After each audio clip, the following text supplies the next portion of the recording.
جو انسان اپنی زندگی اپنے خالق اپنے اللہ کے کہے ہوئے احکامات کے مطابق بسر کرتا ہے اسے کہتے ہیں عربی میں مسلم. تو ہر انسان جب پیدا ہوتا ہے چاہے ہندو خاندان میں پیدا ہو یا عیسائی خاندان میں یا یہودی خاندان میں یا مسلم خاندان میں، کوئی بھی خاندان میں پیدا ہوتا ہے وہ پیدا ہوتا ہے مسلمان جیسا. اس کے بعد اس کے والدین، اس کے بڑے، اس کے ٹیچرز اسے سکھاتے ہیں. اگر صحیح چیز سکھاتے تو وہ صحیح راستے پہ رہتا ہے، ورنہ وہ دوسرے راستے پہ بھٹک جاتا ہے. ہو سکتا ہے کہ وہ بت پرستی کرنے لگے، وہ مورتی پوجا کرنے لگتا ہے، ہو سکتا ہے وہ آگ کی پوجا کرنے لگے. اسی لیے اگر کوئی غیر مسلم بنتا ہے، اردو میں اکثر کہتے ہیں نو مسلم، جو غلط ہے. انگریزی میں کہتے ہیں convert. Convert means going from one track to the other which is wrong. صحیح لفظ ہے لوٹا ہوا مسلم، کیونکہ ہر انسان پیدا ہوتا ہے مسلم جیسا، پھر اس کے والدین اس کے بڑے کے ذریعے سے وہ غلط ٹریک پہ جاتا ہے، اور جب صحیح ٹریک پہ آ جاتا ہے واپس، صحیح لفظ ہے لوٹا ہوا مسلم. انگریزی میں کہیں گے ریورٹ. اکثر ہم کہتے ہیں نو مسلم، جو اسلامی تعلیمات کے مطابق غلط ہے. صحیح لفظ ہونا چاہیے لوٹا ہوا مسلم، ریورٹ. اور آپ کا سوال تھا کہ اللہ نے تمہیں مسلم کیوں نہیں بنایا؟ اللہ نے تمہیں مسلم ہی بنایا.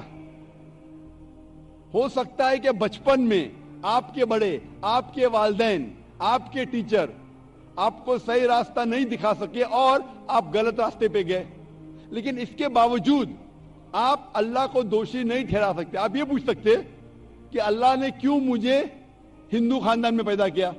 اگر مسلم خاندان میں پیدا کیا ہوتا ہو سکتا ہے کہ میں مسلمان ہوتا.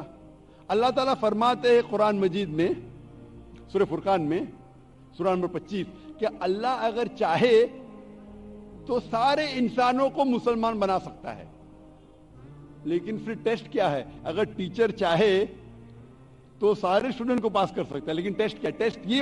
ٹیسٹ وہ ہوتا ہے کہ ٹیچر صحیح تعلیم دینے کے بعد امتحان لیتا ہے.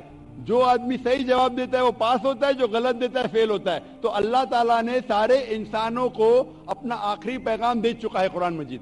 اس کے بعد اگر انسان اس پہ عمل کرتے تو پاس ہوتے، عمل نہیں کرتے تو فیل ہوتے. اور اگر آپ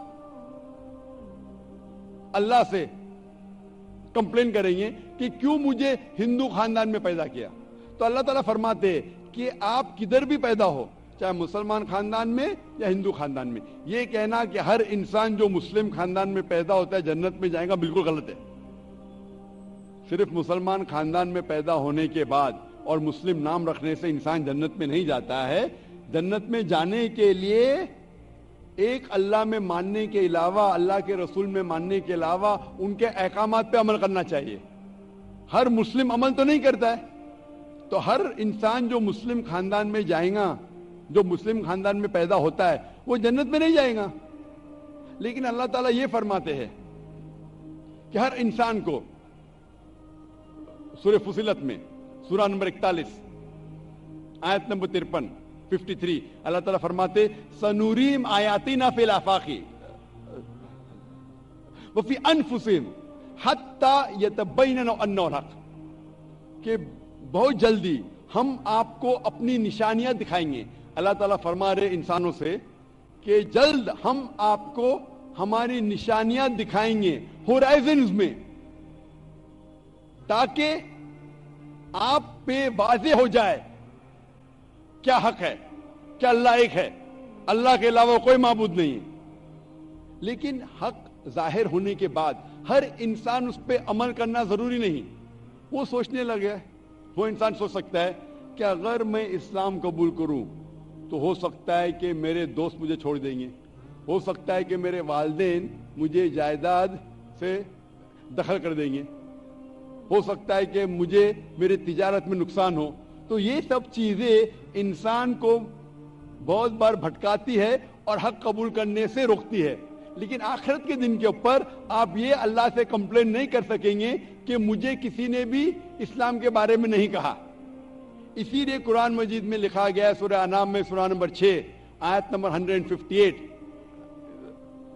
کہ اس دن آخرت کے دن اگر آپ کہیں گے کہ میرے والدین بت پرست تھے، مورتی پوجا کرتے تھے، اسی لیے میں کر رہا ہوں، تو اللہ تعالیٰ فرمائے گا یہ بہانہ نہیں چلے گا، کیونکہ اللہ تعالیٰ خود ہر انسان کے دل میں واضح کر دیتا ہے حق کیا ہے، اور واضح کرنے کے بعد آپ کے پاس کوئی شکایت کا موقع نہیں رہے گا۔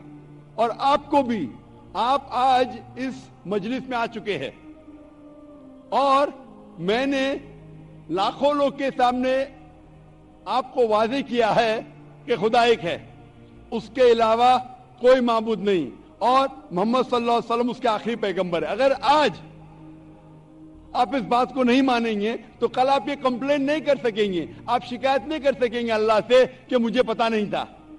باقی لوگ کر سکیں گے کہ نہیں، وہ بعد میں دیکھا جائے گا۔ آپ تو اللہ تو واضح کر دیا کس کے ذریعے پتا نہیں، لیکن آج میرے ذریعے تو کر رہا ہے آپ کو، اور اتنے لاکھوں لوگ شہادہ دے رہے اور کروڑوں لوگ ٹیلی ویژن پہ دیکھ رہے آپ کو، تو ابھی آپ کے پاس کوئی بہانہ نہیں، کوئی شکایت نہیں یہ کہنے کے لیے کہ میں مسلمان خاندان میں پیدا نہیں ہوا، اس لیے میں نے اس دھرم کو ایکسپٹ نہیں کیا۔